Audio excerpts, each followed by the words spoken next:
Ain't no sunshine when she's gone.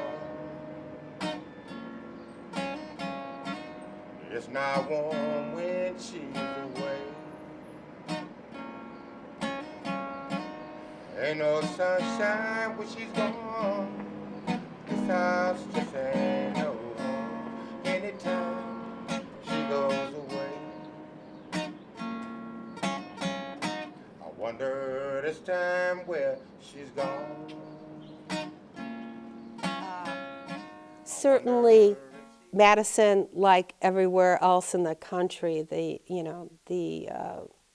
recession, let's call it the depression, the recession had a big effect. And I've, heard from homeless people I've talked to, a lot of stories about people who had businesses fail, that type of thing.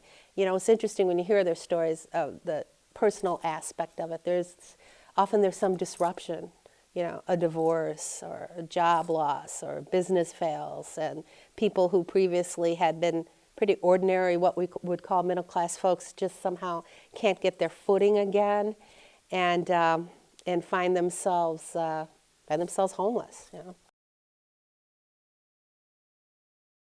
In 2011, the Occupy movement erupted in different cities across the country, but also in Madison. And as that movement moved from place to place, and that, of course, was kind of a response to economic injustice, they eventually landed on an empty lot owned by the city on East Washington Avenue. Although this whole project started out with the Occupy Wall Street movement, during that first winter on East Washington Avenue, there developed a split in the entire group. Some people were still concerned with really concentrating on economic inequality, and another core group of people decided or came to realize that homelessness is really part of the whole economic inequality scene. I think something very important happened as Occupy Madison became a local homelessness movement, is that homeless people became organized.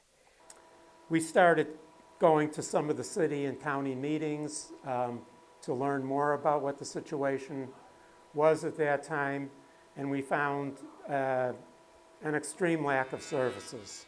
So the shelters aren't 24 hours, they're overnight shelters, so folks get kicked out in the day. This is true even, for families with children. There's nowhere really to go. I mean, there's, public library, but those hours are limited, and it's really not intended for, it's not the same thing. It's a place where you can go to read books and stay warm, but, how much stuff you can bring in there is limited, and it's not a place that has a lot of services, available. You can't get a shower there, stuff like that. If you want to eat lunch and eat dinner, you're talking 8 miles right there, walking around uptown and things, and just going places. A lot of them just, like I said, go to the library and things. But I'm sure it's 10, 15 miles that, that you really need to walk around and to get fed and stuff like that. Now that's going to cause problems. People could start stealing and robbing because they're hungry and they're sleeping outside and they ain't got nowhere to eat at. Because they can't make it to the meal sites. Like, I can't make it to the meal. I can't get way on Ingersoll. I can't get way on the south side. How am I get over there with this leg? You see, get a picture of that thing now. See that thing now? I got a drop foot. I can't even move my foot. So that's the situation that hurts. I don't know, if it's a political thing or whatever you might call it, but it's a breakdown in the system and something needs to be done. One of the big gaps in services right now is having a centrally located comprehensive day resource center where folks can shower, do laundry, store their stuff, and access other services and benefits, and basically have some community. And as part of this, the idea developed that this space should be a resource center as well, because as it currently is, when homeless people are turned out of the nighttime shelter in the morning, if they want to begin work on any of a number of things that would help them improve their situation and get out of homelessness, including getting IDs and finding a job or getting medical care or getting on the list to get into housing, oftentimes those agencies are located in different parts of the city, so they need to travel around the city, which is difficult, time-consuming, and difficult for people who mostly rely on public transportation and a much valued and rare bus ticket. You can only walk so much. You know, say for instance, if you are over here and you have to be on the west side for a doctor's appointment, are you gonna walk all the way over there? I'm just saying, you know, I mean, some people will. But are you gonna walk over there every time that you need to get your prescription filled? Are you gonna wanna walk from there to go over to six blocks down to go eat dinner? And then walk back to where you're supposed to go sleep? Are you gonna wanna walk all those hours after you've been walking all morning long? You know, just finding something to do. Are you gonna have that strength? First of all, are you gonna even want to do that? No. So it's been identified as a, you know, compelling need and at least a solution to address some of those basic life necessity type things that we take for granted when we're housed since the summer of 2012. But somehow it became the county's task.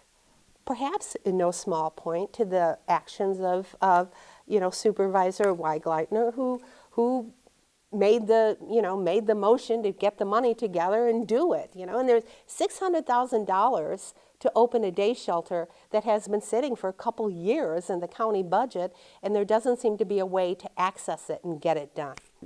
Here we are in the spring of 2015, and we still don't have one, even though there has been funding dedicated and partnerships pulled together and then sort of splitting, and it's really unfortunate. Location is the biggest issue. Most of the homes are downtown. Most of them this is their comfort zone. They're not going to leave the downtown area. They don't even know other parts of Madison even exist. We've had all this problem locating a facility where it really should be located.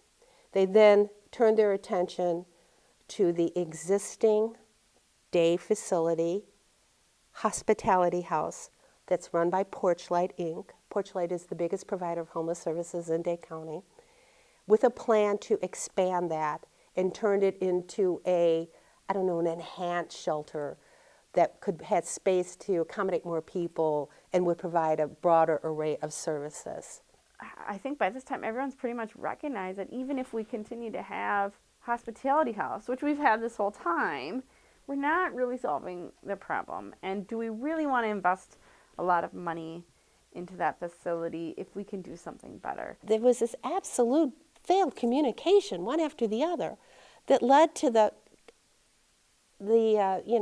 confounding situation where the town of Madison sues Dade County over the zoning for the proposed facility in the town on Martin Street. And now the county has turned around and sued the town over the requirements that the town says they would have to do in order to open open the day shelter. Only darkness every day. Out of all the people this year here in Madison that were homeless and died, it worries me because we don't get the access to get the health care that we need. A lot of these folks didn't have to die. Merle, 42 years old, if Merle had been diagnosed much earlier, he probably wouldn't be dead now.